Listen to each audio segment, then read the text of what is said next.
नमस्कार दोस्तों, मेरे हिसाब से तैयारी बहुत ज़रूरी है और हमने पिछले 2-2.5 सालों में ये सीखा है कि हमने कोविड के लिए अच्छे से तैयारी नहीं करी थी, जिसके कारण हमें बहुत सारे नुकसान, बहुत सारे लॉसेस भी सहने पड़े।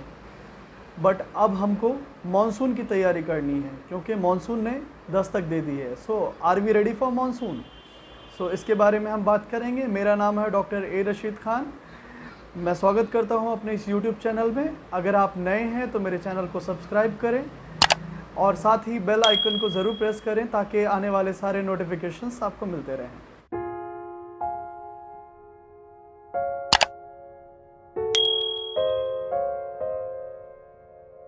एक डॉक्टर के प्रोस्पेक्ट से मैं आपसे ये बात करना चाहूँगा कि मॉनसून में हमको किस तरह की तैयारी करनी चाहिए, क्योंकि कुछ बीमारियाँ ऐसी होती है जो मॉनसून के टाइम में या रेनी सीजन्स के टाइम में बढ़ जाती है।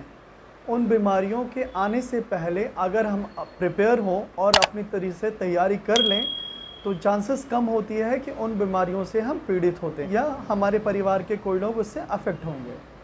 सो इस बीमारी को समझने के लिए हम इस वीडियो को 3 भाग में डिवाइड करें। पहला वाटर बॉर्न डिजीज़ के बारे में बात करेंगे, जिससे हम ये समझेंगे कि पानी से होने वाली बीमारियां कौन कौन सी होती है और उससे कैसे बचाव कर सकते हैं।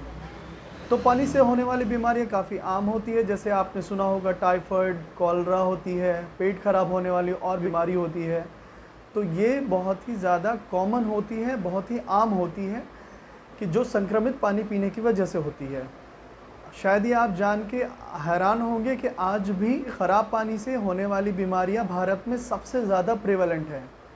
तो अगेन, जैसे मॉनसून में देखा जाता है कि पानी का कहीं इकट्ठा हो जाना या कहीं सीपेज का लीक होना, या हमारे खाने में वो इस्तेमाल होता है या कॉन्टामिनेटेड वाटर हम पीते हैं, तो उससे जो बीमारी डेवलप होती है वो बेसिकली वाटर बॉर्न डिजीज़ कहलाती है।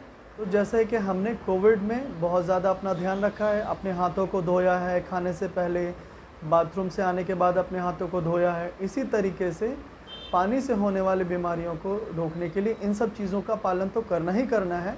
साथ साथ खाने में जो पानी इस्तेमाल होता है, खाना बनाने में पानी जो इस्तेमाल होता है, उसको भी पक्का करना है कि वो we have to ensure that कि वो पानी साफ़ हो। उसके लिए पानी को उबाल के सेवन करना है, या अगर आपके घरों में आरओ का सिस्टम है या दूसरे सोर्सेज हैं जिसमें आप श्योर हैं कि पानी साफ़ है, तो वैसे पानी को यूज़ करना है। ये हमारे लिए बहुत ज़रूरी है। मॉस्किटो रिलेटेड डिजीज़ेज़ या मच्छरों से या वेक्टर बॉर्न डिजीज़ेज़, तो जैसे कि हम जानते हैं कि मच्छर गंदे पानी में डेवलप होता है और मॉनसून में हमारे घरों के आसपास काफ़ी ज़्यादा पानी इकट्ठा हो जाता है। तो वहाँ पानी इकट्ठा हो जाने की वजह से मॉस्किटो की पॉपुलेशन बढ़ जाती है।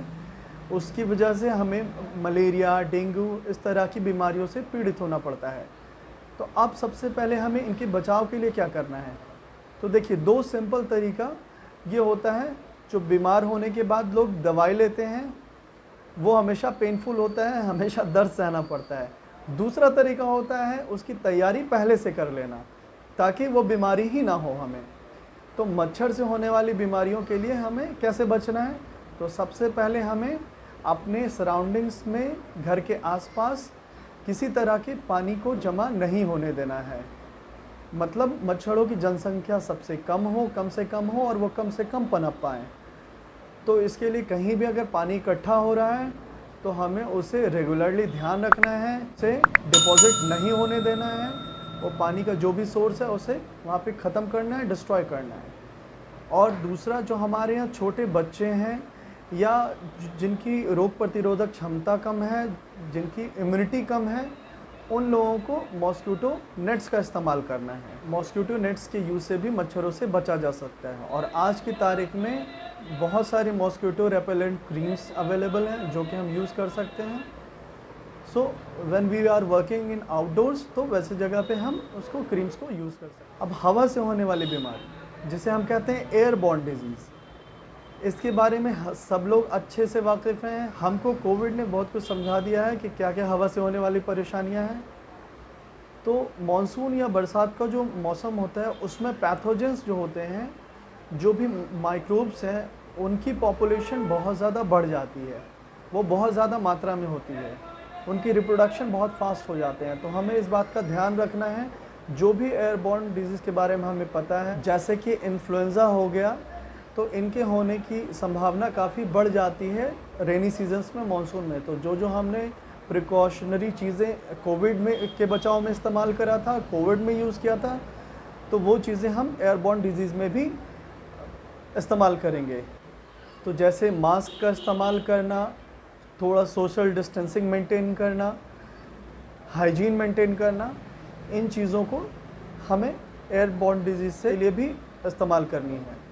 तो हवा और पानी के बारे में बात करेंगे, खाने से होने वाली बीमारियों के बारे में। तो यस, फूड बॉर्न डिजीज़ेज़ भी बहुत ज़्यादा बढ़ जाती है।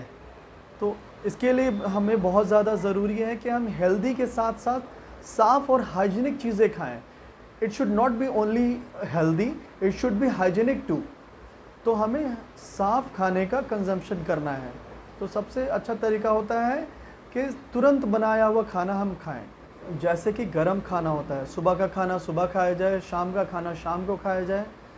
अगर खाने को हमको रखना भी है तो उसे ढक के ऐसी जगह रखें जहाँ पे वो सुरक्षित रहे, किसी तरह के पैथोजन के कांटेक्ट में ना आए, मक्खी मच्छर इन तरह के कांटेक्ट में नहीं आए।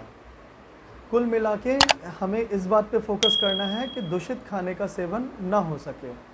अगेन, बीमारियां दूषित खाने से हम हो सकती है, टाइफाइड है, पेट खराब हो जाना, उल्टी हो जाना, दस्त हो जाना, कभी कभी पेचिस भी हो जाती है ख़राब खाने की वजह से। और जब खाना बने तो कोशिश करें कि उसे 6 से 8 घंटे के अंदर कंज्यूम कर लें, और अगर कैरी फॉरवर्ड भी करना है तो उसे ऐसी जगह पे सुरक्षित रखना है कि जहाँ पे वो ख़राब ना हो। अगर ये वीडियो आपको इन्फॉर्मेटिव लगी हो तो हमारे चैनल को सब्सक्राइब करें। कोई सुझाव या क्वेरी हो तो कमेंट सेक्शन में ज़रूर टाइप करें, और अपने दोस्तों और परिवार में ये वीडियो ज़रूर शेयर करें। मिलते हैं फिर ऐसे किसी वीडियो के साथ, तब तक के लिए stay healthy and take care.